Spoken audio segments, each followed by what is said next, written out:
the British government has never officially acknowledged its role in the coup. I don't think at any time we really planned a coup d'etat. These words have not been heard or seen for over 34 years. Evidence that has the potential to turn a dark chapter in history inside out.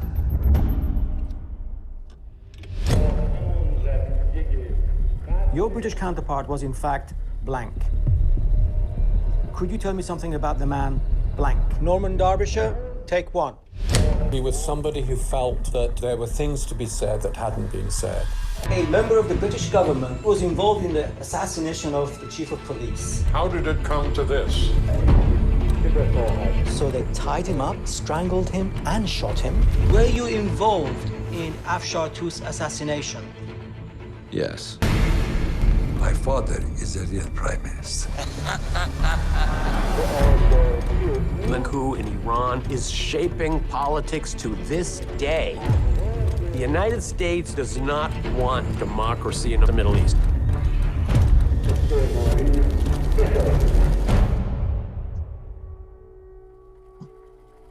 The actual running of the coup from our side was my responsibility.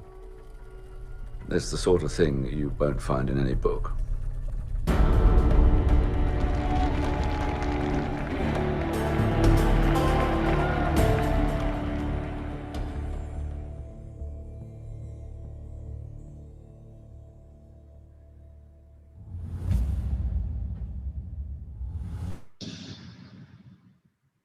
Thank you for that. Good evening, everybody. My name is Larushka Ivan-Zadeh. I am the chief film critic at Metro newspaper and contributor to BBC Radio 4 and The Times. And I'd like to welcome you to tonight's Frontline Club event, which will be a discussion of the explosive documentary Coup 53 with the two men who've spent over 10 years bringing it to our screens. They are, tonight we have Taghi Amirani. Hello. I'm here. Taghi, yep, he's there, was born in Iran. He came to England to school when he was 15. This is in 1975, which, as he points out, was 4 years before the Iranian Revolution. Everyone always says he fled Iran to come to England, but he was here before that. He studied physics at Nottingham University, where he was, I love it, for his final year project. He made a documentary instead of concocting something in the lab, Shades of Black, which is about an imaginary journey into a black hole. Since then, he's made multiple documentaries, over 36, I think, for television, but Coup 53 is his first feature film. And also joining us tonight is the legendary Walter Murch. It's a bit daunting where to start with Walter Murch. Taghi, while Larushka rejoins, maybe you can introduce Walter for us, because it will be very interesting since you've been working together for such a long time. Walter Murch, a spontaneous introduction. The last time I had to introduce Walter on the spot was at the Sheffield Documentary Festival. Well, Walter is responsible for some of the greatest landmarks in world cinema. You know, you've all seen them, you all know them, you love them, a part of your history of movies. Apocalypse Now, The Godfather, English Patient, God, the list goes on. He's won 2 unprecedented Oscars for the same film on The English Patient, for sound design and editing. He has recently been involved in documentaries, as you will see in Coup 53, or you have seen in Coup 53, but also Particle Fever, about the discovery of the Higgs boson. So I had to take over from you. Thank you. So you can pick up. I'm so sorry. Where have we got to your career, Taghi? No. We've done my career. My career is nothing compared to Walter's. I just got through about how amazing Walter's films are. You can pick up. I know, and I love the way he's the subject of a documentary about himself, Making Waves, the Art of Cinematic Sound. That's right. So welcome to you both, and welcome to everybody watching.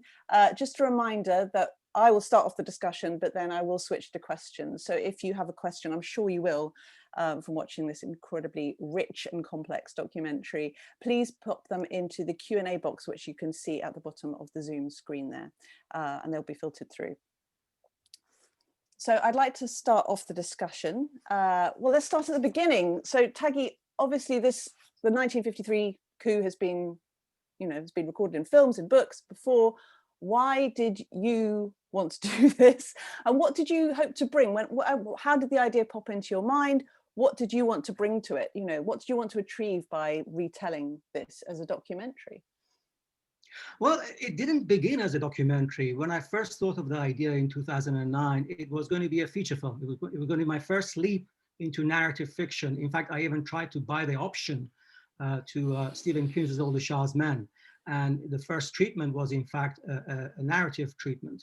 But the research took me, of course, based on fact, you had to do research. And the research took me to Moussa Mehran, who was Mossadegh's bodyguard. I found him by accident. I happened to be in LA. He was visiting his son from Iran. I went up the hill in Calabasas, took a camera with me, just managed to rent a camera. I didn't even know how to work it. Sat him down and we talked for hours. And by the end of the interview, he just blew me away with his vivid memories, his eloquence, the passion with which he spoke. And this was a man who was actually in Mossadegh's house, the prime minister's house, on the day of the coup, involved in a gunfight, risking his life. And in fact, he was injured. And so I thought, why would I get an actor to do this when I have the real man here in flesh and blood? And that switched me back to documentary. And why I decided to do this? Precisely because of people like him. Someone like that hadn't really spoken as fully and as in detail, in the same detail as he did for me. And then I thought, I need to find people who've never been on camera before. I need to find documents and footage and audio that has never been seen or heard before, and photographs. And so this idea that let's go and find stuff that you feel might be there, but you don't know, and take a leap of faith. And that's how the journey began in 2009. At that time, I didn't think it was going to take 10 years. I didn't think I was going to end up working with the great Walter Murch. And I didn't know that we'd be here talking about it in 2021. So Walter, I mean, obviously, as I said, you're known for your incredible work, mainly on fictional films. So how the heck did you get involved in this? I'd heard about Mossadegh when I was editing Sam Mendes's Jarhead in 2005. That was about the first Gulf War. So I read up on Middle Eastern oil and the history of it all, and discovered that Iran was the first country in the Middle East to produce this huge amount of oil at the same time that Texas was producing oil, 1901, right around the turn of the century. And so I met Taghi in New York. 7 years later, I was working on Particle Fever, a film about the Large Hadron Collider in Geneva and the search for the Higgs boson. And a gentleman who was partly financing that film was also partly financing Coup 53 very early on. And I met Taghi at this gentleman's apartment. We hit it off because Taghi graduated in physics from Nottingham University. And so we started talking Higgs boson speak, and it started a friendship. And, you can never predict where your life is going to go in the film business. A film that I was working on, Tomorrowland, Brad Bird's science fiction film, came to an end for me. And I was at loose ends, and my wife, Aggie, and Taghi put their heads together and said, what you need is a short trip to London. My wife is English. And, work on this little documentary for 6 months. But here we are 6 years later, and a fantastic voyage it has been. Yeah, not only it took you 6 years. How long was the first assembly you put together? 12 hours long, is that right, of this? Because you obviously, it's amazing when you watch the film, the wealth of material that you managed to process into this shape. But yeah, it's the amount of material that we had was more than double what we had on Apocalypse Now. Wow. Which formerly held the record for me. The first assembly of everything, when we threw all of our ideas together in, to a beginning, middle, and end, was 8 and a half hours long. Mm. And it was at that point, which I think was June of 2018, so I'd already been working on it for 3 years. I should say there were intervals of 6 and 9 months in that time where we had to put our scissors down because Taghi can be very eloquent about how we kept running out of money to make the film. But at that point, was it going to be a 6-part series, or was it going to be a standalone feature film? And Taghi very much had that in mind. And that was also coincidentally where the real true force of this character of Norman Derbyshire began to exert his magnetic influence on the film. And shortly after that, we made arrangements with Ralph Fiennes to inhabit this character. And so it all congealed, the film congealed around the search for and then the testimony of this character of Norman Derbyshire. So at what point did the Derbyshire bit come in? You know, what was that moment? Was that the moment where you kind of went, right, this is going to be the kernel of the film? Well, actually, what year was that? I remember when we found it, we went through a few weeks of debating what to do with it. I remember very clear conversations with Walter saying, well, we shouldn't let him shift the center of gravity of the film. That, you know, he's there, but let's do all the other stuff, because don't forget, we found incredible other material as well. And we had a lot of rich stuff, you know, the 8 hours. But one morning, I think Walter came in. I remember I was making some espresso, because every morning started with espressos. And he said, I've had a thought. We shouldn't worry about him shifting the center of gravity. He should be the center of gravity. We should grab hold of him, take him face on. And that's when he became, the crystallizing factor. I always remember those funny science experiment when there's this cloudy liquid, this colorful liquid, and somebody drops something and suddenly it's transparent, it becomes clear. Derbyshire is that one thing that yeah, we should say for people who haven't seen the film that Derbyshire is the co-author of the coup itself with his CIA counterpart. And he is the man who was pulling the strings via radio. He was based in Cyprus, but he had a whole network of agents on the ground and was, directing them around this crazy monopoly board of the coup. So he is the author of it, co-author, and the director. So the screenplay of the coup, the movie of the coup, is his. He's a hugely important figure who has been very much in the shadows. It's not that we didn't discover him, but we discovered for ourselves his incredible importance, and then we fleshed out all of his testimony by shooting an interview with Ralph Fiennes as if Ralph was channeling Derbyshire's words. Yeah, and obviously it's brilliant having Ralph Fiennes there, because he brings in that line, Le Carré kind of feel. Also, obviously being M in the Bond films. How he brought all that to him? Was that in your mind? How did he actually become involved in the project? I would say this: all the greatest devices, all the greatest ideas in Coup 3 are Walter's ideas. Director's hyperbole. Director's hyperbole. I always argue, yes, I was good. I did some stuff. Yeah, I was there. I raised the money and I stuck with it for 10 years. But I always compare myself with a sous chef. Walter was the master chef. I used to prepare things and bring it to his table. Rafe was Walter's idea, but it evolved gradually. I mean, a lot of the unique features, devices, techniques, anything that you see in Coup 53 that even we haven't seen before in films, came out of problem solving, came out of, we can't do this, let's try this, and we can't do this, let's try this. And because we had the time, we had the advantage of 4 years in the cutting room, things had time to develop and grow organically. We had this transcript. It's a mind-blowing transcript. The most explosive content of this transcript, the lines, the revelations, have never been out there in film in this form.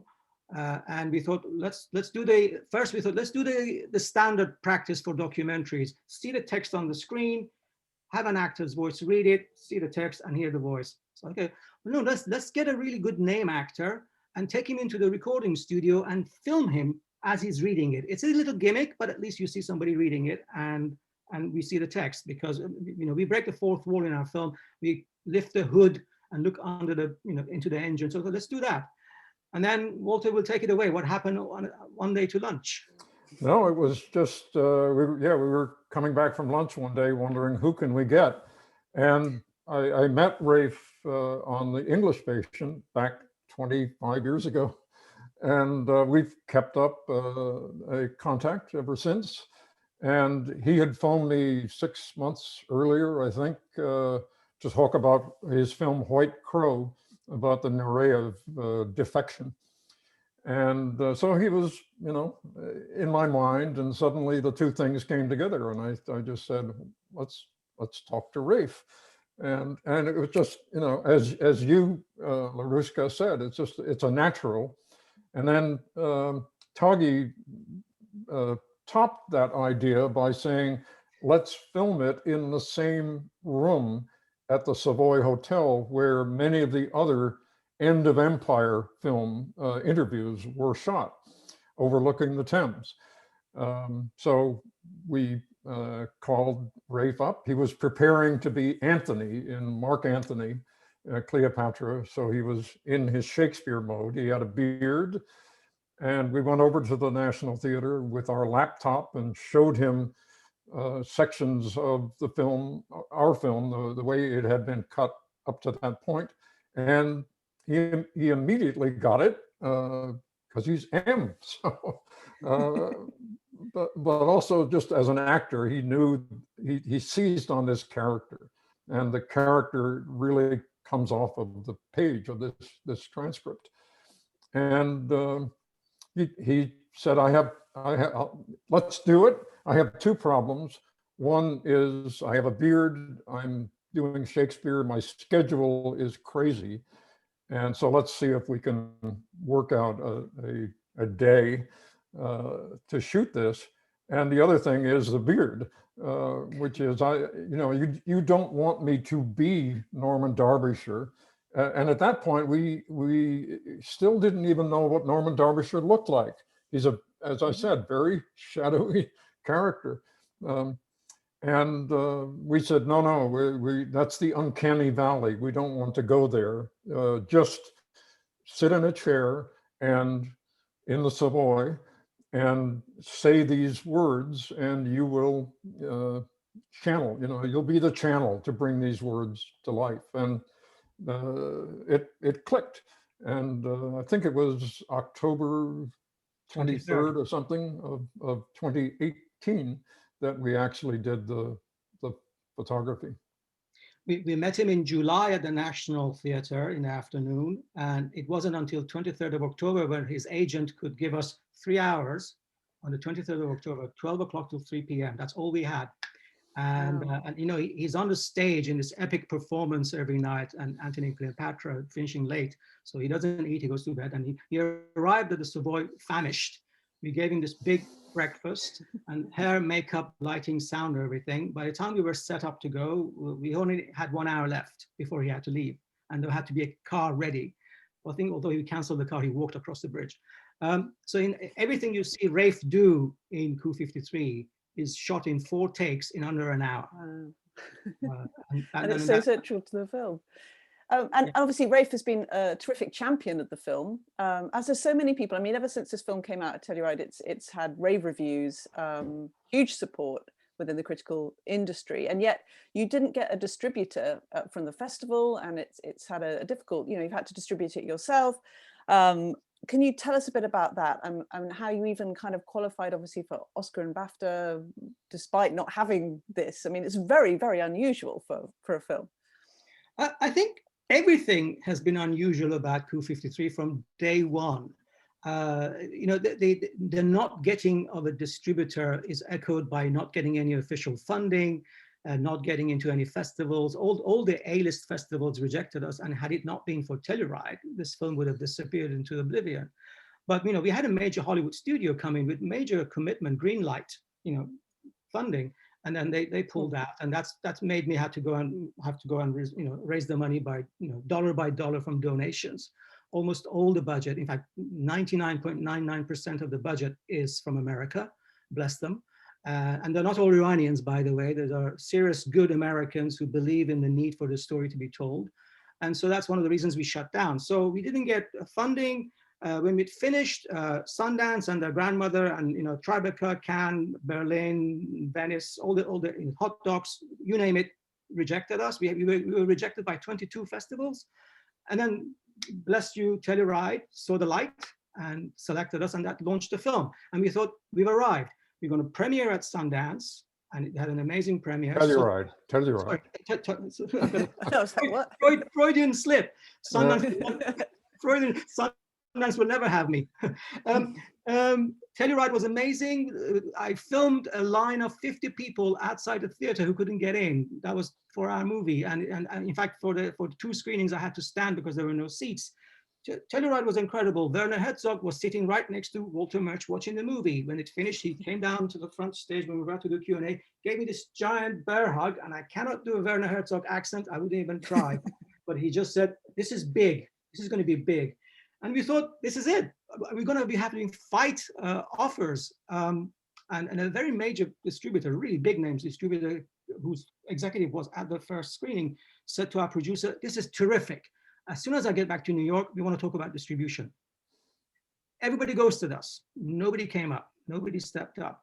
And we had an amazing run of festivals, the London Film Festival, Grierson nomination, and we went around a lot of festivals. Yeah. And then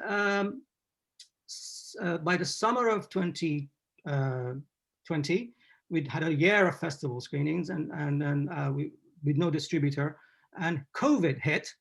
And I have to say, COVID saved this movie, because COVID introduced to the world the idea of virtual theater, where you partner with art houses, and all they have to do is list your film on their site, and you take care of the VOD platform and all the management in the back end. And we had the most spectacular self-distribution. We just did it ourselves.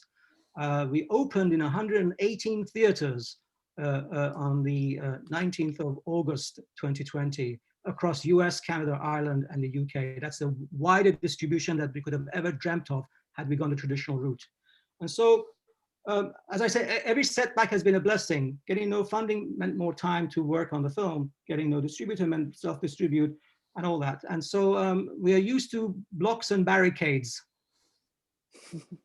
And you faced a few more along the way, I believe, recently as well, in terms of getting it back on screen. It's taken off screen, it's come back on screen again.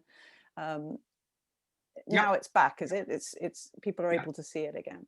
Yeah, it's the film has been back online since 18th of December. It went online in the US. It had its comeback on the 7th of January in the UK. And also Ireland and Canada. And the remarkable thing is, it's one of those that you all remember the movie Field of Dreams, that cheesy line, you build it and they will come. We've built this self-distribution, and we don't have to try anymore. People just, theaters email us every day saying, we've heard about your movie, we want to run it, please. What do we need to do? And we rerun it. And they're all closed, and with no middlemen, with no distributors, whatever we earn, we give them exactly 50% to help them out during shutdown. It's a bit of a no-brainer for theaters. I'm just going to drop in a few questions that we're getting through on the Q&A. There's a specific one, was when do you plan to release the documentary in Germany? Are you presumably you're rolling it out? And when I say you, I mean you, Taghi. You're rolling it out internationally. Yes, you're looking at the producer, the fundraiser, the T-boy, the van driver, and the distributor. We were about to go wide and far and wide across Germany when we were hit by this legal problem. And so we are now going back to go to Germany. In fact, we are going to go right across Latin America. Don't forget, America did so well with this coup. They tried the coup right across Latin America, Chile in '73, Guatemala. And so the Latin Americans can't wait to see Coup 53. So we're going to go, we've done the Spanish subtitles, and we've got some amazing supporters in Chile, amazing filmmakers, big names, and Mexico, Argentina, Brazil, and then across Europe. The French subtitles are being done right now, this very hour. And even though Germany doesn't need subtitles because they all speak English, we are doing German subtitles. But our biggest destination is India. The Indians can't get enough of the empire. Of course. Okay, let me just have a look. Don't forget Iran. Yes. Oh, yeah, so has it been shown in Iran? Yep. And how was it received there? We just won Iran's equivalent of the Oscar last night. No, really? We won the best documentary at Fajr Film Festival. Bless you, Fajr. And it's Wow. it's on general release as of this evening across all of Iran. Oh my goodness, what a moment. Did you expect that to happen? Was that a huge shock? It was. I never dreamt that this film would be so well received and so embraced. It had a premiere at a documentary festival in December and won the audience prize, which is always very good. We love the audience. Our biggest allies in this film are the audience. And then that led to it being selected in competition at the Fajr Film Festival, the 39th Fajr Film Festival. And last night we won the best documentary. It's the Crystal Phoenix. There has been a question, a couple of questions about why the film was taken down and the legal problems that you encountered recently. I don't want to overtake all the questions with that, but perhaps you might want to address that. No, we're very happy to deal with it, although we are very conscious of not letting Q&As be dominated by something that's been, we were challenged, or not legally challenged. There was never a formal legal challenge ever made to this film, but we were challenged. And our lawyers dealt with the concerns thoroughly and in detail. We addressed the issues. We've allowed the right of reply voluntarily, not legally forced to. We volunteered the right of reply. It's in the film. We've kind of bent over backwards to meet the concerns. The film has no legal issues. The film had no legal issues before.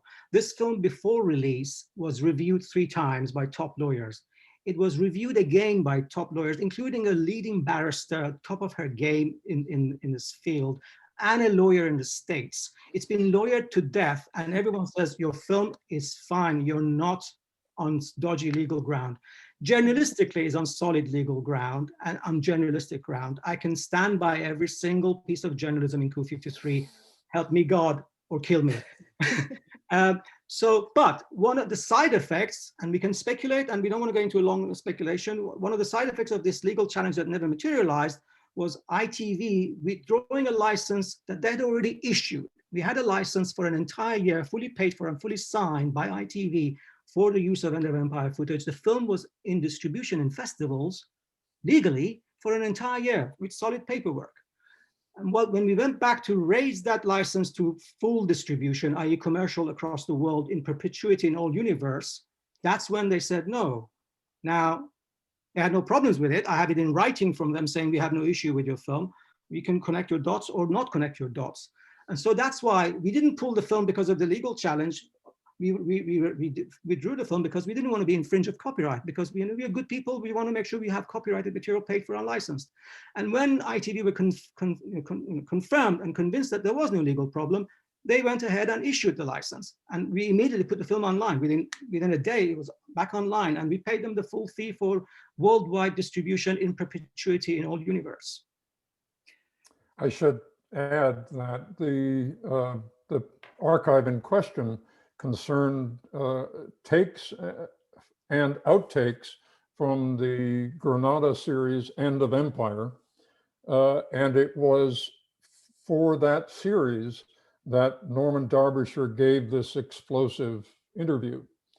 So the very, as Taghi was saying, the spine of the film was Norman Derbyshire. And the reason we had it was End of Empire, but it was the producers of End of Empire who were threatening to sue us for defamation.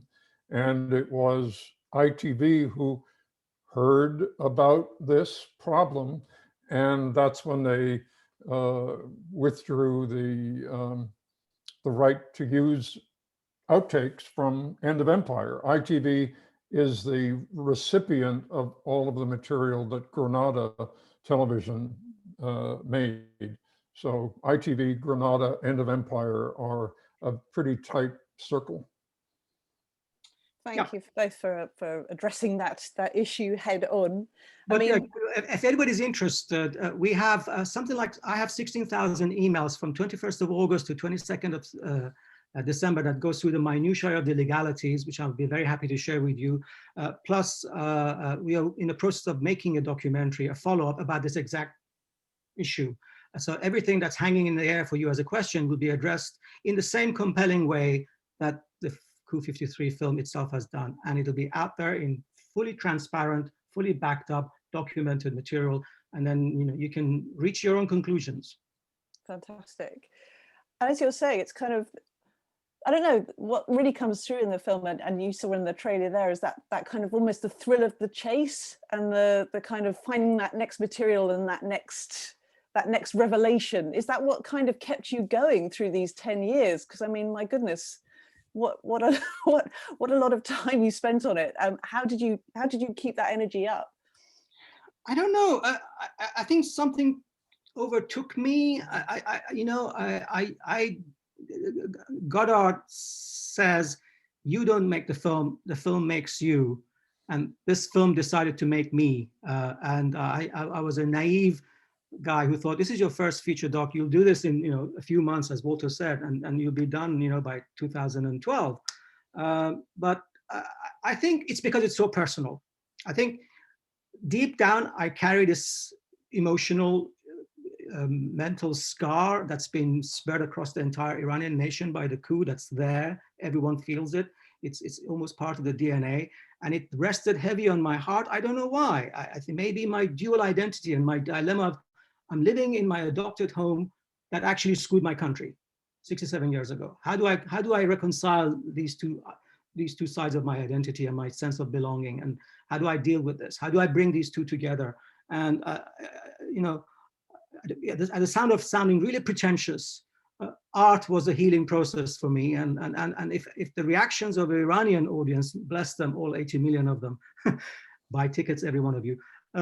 If the reaction of the Iranians is going to anything to go by, it's touched them very deeply. They feel their story has finally been told in a way that's never been told, and it really puts it out there. And so the answer to your question is, I was driven by all these factors to tell it. But also, it was such a joy to work with Walter. I wanted him to be in the cutting room as long as possible, so I dragged it out for 4 years. How about for you, Walter? What was the challenge that kept you going? I mean, you're a hugely in-demand person. There must have been people clamoring at the door going, come on, Walter, can you work on something else instead? What kept you hooked to Coup 53?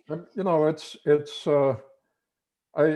a personal thing that I've always, the 50 years that I've been working in features, once I commit to a project, that's it. I just say, okay, this is it. Whatever happens, this is it. And, we expected it to be 6 or 8 months work. Particle Fever was 13 months. So maybe that, but, immediately 3 months after I joined the project, that Hollywood studio Taghi was mentioning, pulled the rug out from under, and we just had to stop. And then we picked up again 6 months later.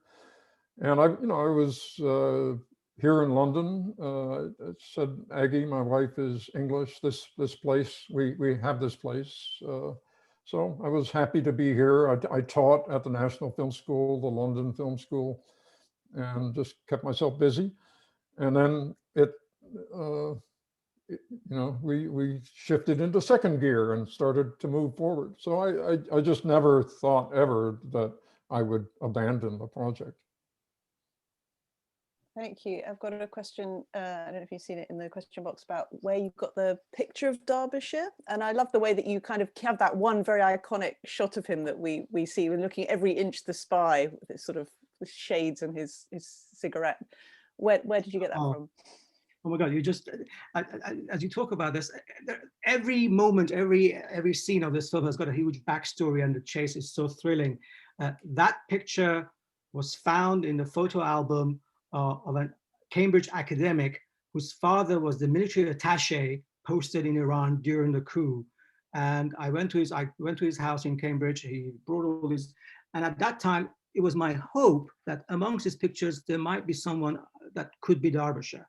And I swear to God, and I filmed this, we went through all of these, and I said, I don't know who could be Derbyshire. He looks like he could be. I feel it in my water, but I can't prove it. Fast forward to 2019, we are now very close to picture lock, and we still don't have a picture that we can put on the screen and say that's Derbyshire. But by the miracle of miracles, one thing leading to another, through a mutual friend who's a TED fellow, I found out that he and I have Gabby Derbyshire, Norman Derbyshire's daughter, as a friend in common on Facebook, 3 times removed. So he emailed her and said, Taghi is making a film. He thinks your grandfather might be in his film. I didn't think the age would mean me. And then she emailed me saying, yes, I am Derbyshire's daughter. I said, can we get on a Skype call? Walter and I got on a Skype call. And I said, first and foremost, can you send me a picture of your dad? Please send me a picture of your dad. She sent us a little iPhone picture of a small photo in a photo album. It kind of looked interesting, but it wasn't very good. And I said, forget that. This cool picture of this guy in the shades standing by this car. Is this your dad? She said, that's him. I said, whoa. And that was very much 11th hour, because that went into the edit just before we were finishing the film. And I said, Walter, we can say that's Derbyshire. So that's how we found him. That's brilliant.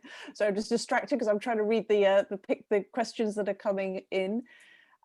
There's a question here. Can you comment on the connections between the events that are described and depicted in Argo and those in Coup 53?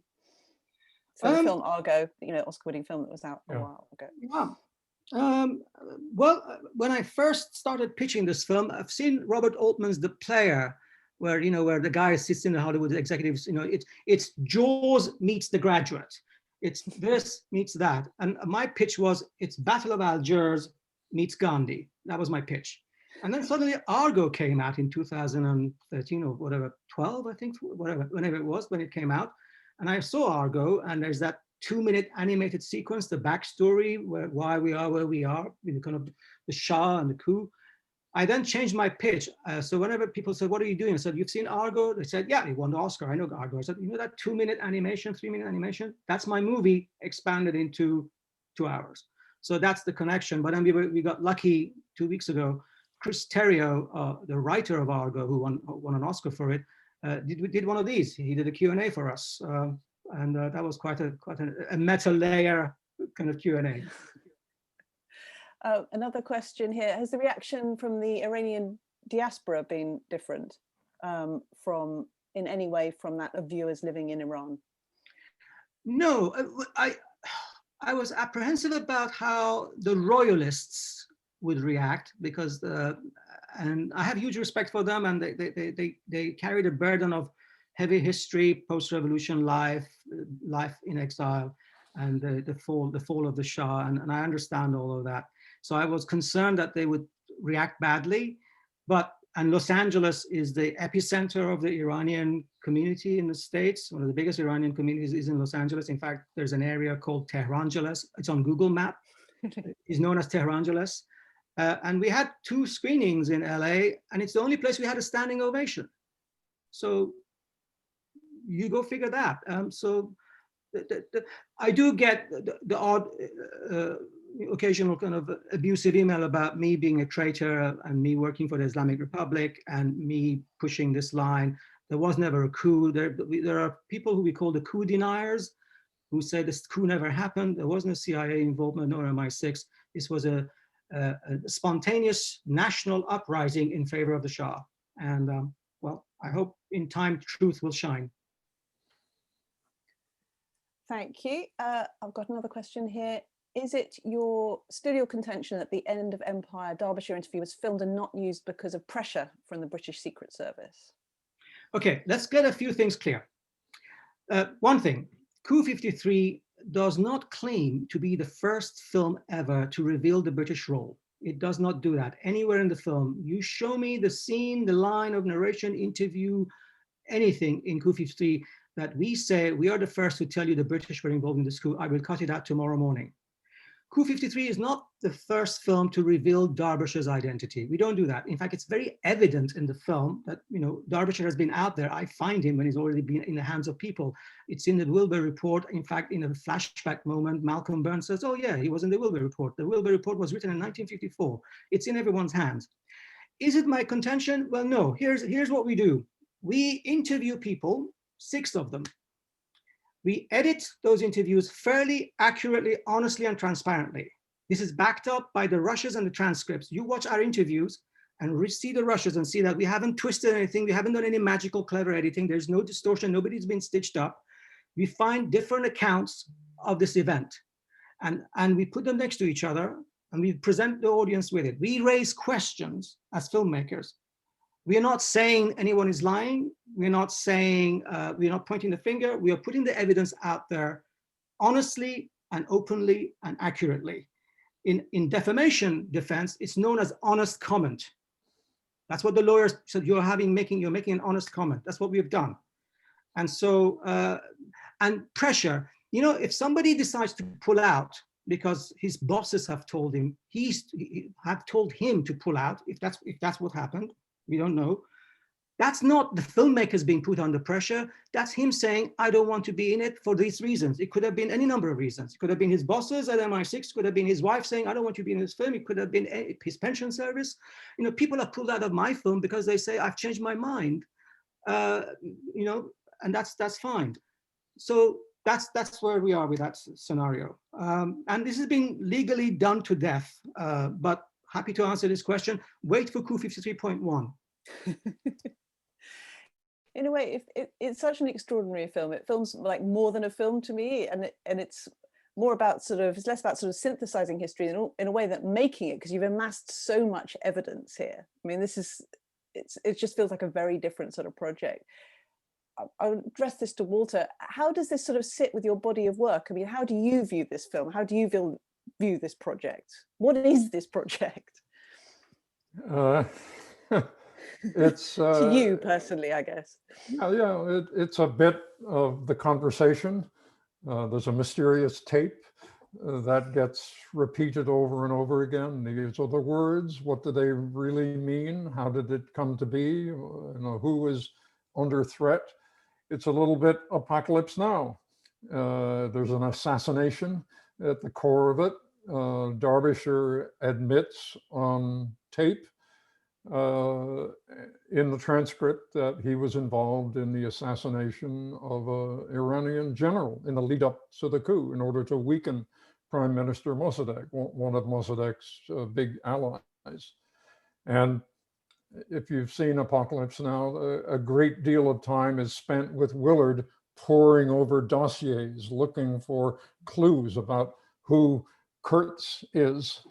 So, you know, it has elements of both of those. And it's just, as Taghi said, it's its own story too. It evolved organically because we had all the time that we had to allow it to fully inhabit itself. We weren't, you know, when you make a documentary in 6 months, 4 months or whatever, you really have to kind of throw a net over the material and make it like it has been made before, because you don't have the time. But many documentaries, including Particle Fever, which was 8 years in the making, they have the time to develop their own DNA. So that's how I would trace it. I just like to say that the emphasis in much of the complaint about our film is that the End of Empire crew say we never shot any film of him. Other people that we interview say that film was shot. So, but nobody is denying that a tape was made and that this transcript that we have is an accurate reflection of that tape. Actually, it's a series of 4 tapes, 4 15-minute long tapes. So that's the kind of the core essence. If you stop for a minute to think, why would an MI6 agent, speaking totally off the record, allow himself to be recorded? That raises a number of questions too, because then plausible deniability has been removed. This is the guy's voice. He's saying he admitted on tape that he was involved in the assassination of a general. You know, so was he on the record? Was he off the record? There's a lot of questions that the film examines. One final thought on this before we move on to another question. The most explosive revelatory statements of Derbyshire in that transcript never ended up in End of Empire. They're not in End of Empire, in any of the interviews. Some of the most revealing things he says, and our film puts it out in his transcript by Ray Fiennes, is not in the film. And that's the firstness. If you're claiming any first, one is that, the other is that transcript with his name on it. That's the original type transcript with his name on it. Other transcripts have got his name redacted. There's a blank there, as you see in the film, that's been around. But that's the one that's cut up with notes, with you can feel the typewriter, if you run your finger on the paper, that's the original transcript with Derbyshire's name on it, albeit misspelt. But that's the Derbyshire interview. And the most explosive content of that never saw the light of day in End of Empire. I've just noticed, because time's been speeding through, that we're going to have to wrap up in a moment. I just want to end with a question that's asked here in the Q&A by Alison Pickard, but was sort of what I wanted to end on anyway, which is there anything you wanted to achieve by telling this story? What response are you seeking from the audience? What do you want people to go away and do? And did you want to kind of bring external powers to account? Obviously, did you want the British government to apologise? Did you want BP to apologise? What do you want to have as an outcome? Right. Halfway through fundraising, when I was sitting in front of people in Silicon Valley groveling for money, and I win Olympic gold for groveling. I must have kissed 1,000 frogs before I got the funding from the ones who kind of became princes and princesses. They said, "Why do you want to make this film?" And I really had to dig deep. Why? Yes, you want to do this. You want to find people who are spoken. Yes, you want to get this pain off your chest. Yes, all of that stuff. You want to tell this story because it matters. And I said, actually, I want the British government to admit, because to this very day, to this very hour, it's 10 to 8 on the 11th of February 2021, the British government has not admitted to its part in the coup.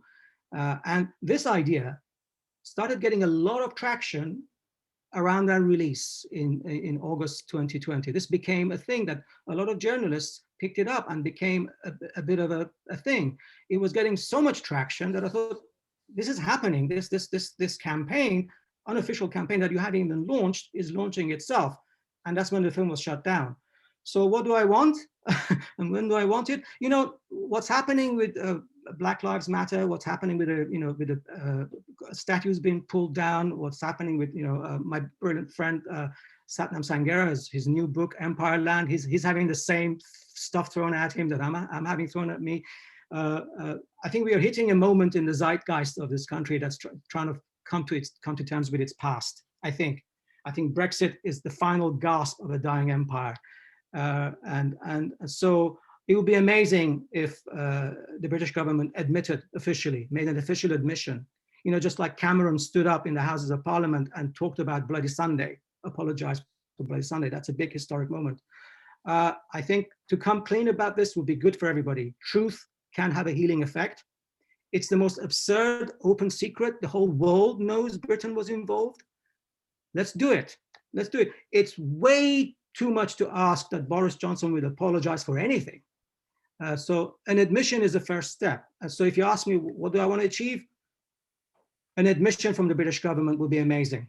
And that's what my beef is with. My beef is not with End of Empire. My beef is not with anybody who made this program. We're fine. I have a bigger purpose in mind. And next week, we're showing this film to people in the State Department in the States, some really serious, high-powered people. And I'm now 1 degree of separation from showing it to Biden and Obama. That's where I'm setting my benchmark. Thank you. Well, unfortunately, we have to end there, I'm afraid. So I have to say thank you to the Frontline Club for hosting this event. Thank you to Taghi and Walter. If you have more questions, which I'm sure lots of you do, and there are still some unanswered questions, if you go to the website for coup53.com, you can get material. Yep. Here's and contact Taghi that way. Thank you, Larushka. You've been amazing. You've been a brilliant supporter of our film, and thank you for all you're doing for our film. You've done for our film. Coup53.com is where you go to find a screening. It's coming everywhere, but right now Canada, US, Ireland, and UK is where you can find screenings. It will be online at the Frontline Club link until the end of February. Follow our social media. If you sign up, you get news of all the other screenings coming up and also more special events coming up. And I just found out we are still apparently in the Oscar race. Hey. Because they have a different system to BAFTA. We were in with a huge chance for BAFTA, but that's another story. Thank you, our friends who pushed us out. That's fine. This film's legacy will last way beyond awards.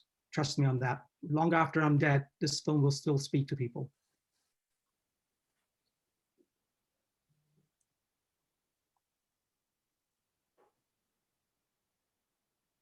Shall we go? Shall we stay?